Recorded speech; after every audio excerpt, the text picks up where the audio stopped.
নমস্কার বন্ধুরা, প্রত্যেকের রাশি প্রোডাক্ট রিভিউ চ্যানেলে স্বাগত জানাই। আজকে দেখুন আমি দুটো প্রোডাক্টের রিভিউ নিয়ে চলে এসেছি। সেটা হচ্ছে মেবলিন নিউ ইয়র্ক একটা কোলোসাল বোল্ড আইলাইনার, আর একটা হচ্ছে কোলোসাল ওয়াটারপ্রুফ মাস্কারা। তো প্রথমে এগুলোর প্রাইস কোয়ান্টিটি দেখব, তারপরে এগুলোর কোয়ালিটি দেখব।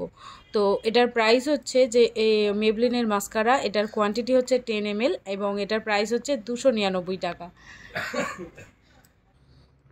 তো যাদের আইল্যাশে একদমই কোনো ভলিউম নেই তারা এই মাস্কারাটা ইউজ করতে পারেন, এবং এটা ওয়াটারপ্রুফ মাস্কারা আছে। কোনো মানে আপনারা যখন মেকআপ করছেন তখন যদি ফেস ওয়াশও করেন বা জলের কোনোভাবে ঘামটামও হয়, তাহলেও এটা এক জায়গাতেই স্টে করবে, কোনোভাবে এটা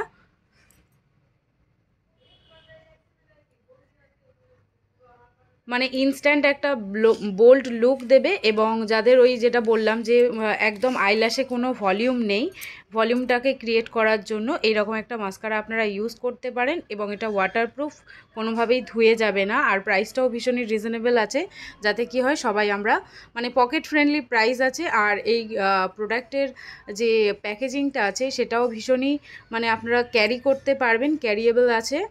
আর পাউচের মধ্যে ইজিলি এই দুটো প্রোডাক্ট আপনারা ক্যারি করতে পারছেন যে কোনো জায়গাতে। আর একবার ইউজ করলে 12 আওয়ার পর্যন্ত এটা লাস্টিং দেবে। আর যেটা আগে বললাম ওয়াটারপ্রুফ আছে। আর নেক্সট যেটা দেখবো এটা হচ্ছে মেবলিনের আইলাইনার। এটার প্রাইস হচ্ছে 200 টাকা, মানে 199 টাকা থেকে 200 টাকার মধ্যে আপনারা এটা পেয়ে যাচ্ছেন। কোয়ান্টিটি হচ্ছে অনলি 3 ml এবং এটার কোয়ালিটি ভীষণই ভালো। এটাও ওয়াটারপ্রুফ একটা লাইনার। তো আপনাদেরকে একবার জাস্ট দেখিয়ে দিই। আর এই বোতলগুলো পুরোটাই প্লাস্টিক মেটেরিয়াল আছে, তবে একটু ভালো কোয়ালিটির যে প্লাস্টিকগুলো হয় সেটা। আর একটুখানি অ্যাপ্লাইয়ে দেখতেই পাচ্ছেন যে একদম পুরো বোল্ড একটা লুক দেবে, মানে পুরো ব্ল্যাক, ডার্ক ব্ল্যাক একটা লুক দেবে। এবং এটা পুরোটাই ওয়াটারপ্রুফ। এটা শুকিয়ে গেলে আমি একবার জল থেকে ভিজিয়ে নিয়ে আপনাদেরকে দেখাবো। তো দেখুন আমি ওয়াটারটা একদম ফেলে দেখাচ্ছি।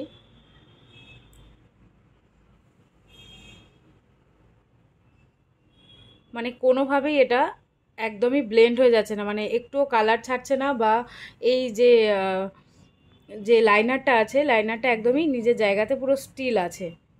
জল লাগলেও মানে অল্প জল লাগলেও কোনো ক্ষতি হবে না। আর যদি এটাকে তুলতে চান তখন আপনাদের মিসেলার যে ওয়াটারগুলো হয় সেগুলো দিয়ে, মানে মেকআপ ক্লিনার যে ওয়াটারগুলো হয় সেগুলো দিয়ে ক্লিন করে নিতে হবে, তাহলেই এই মেকআপগুলো ভালোভাবে রিমুভ হবে। নয়তো এগুলো একদমই ওয়াটারপ্রুফ মেকআপ আছে এবং স্মাচ প্রুফ আছে, কোনোভাবেই এগুলো নিজের জায়গা থেকে সরবে না। তো আজকের রিভিউ এইটুকুই থাকলো। প্রোডাক্টগুলো সত্যিই ভীষণ অসাধারণ, আপনারা একবার ট্রাই করে দেখতে পারেন। কেমন লাগলো আমাকে অবশ্যই জানাবেন। Thank you.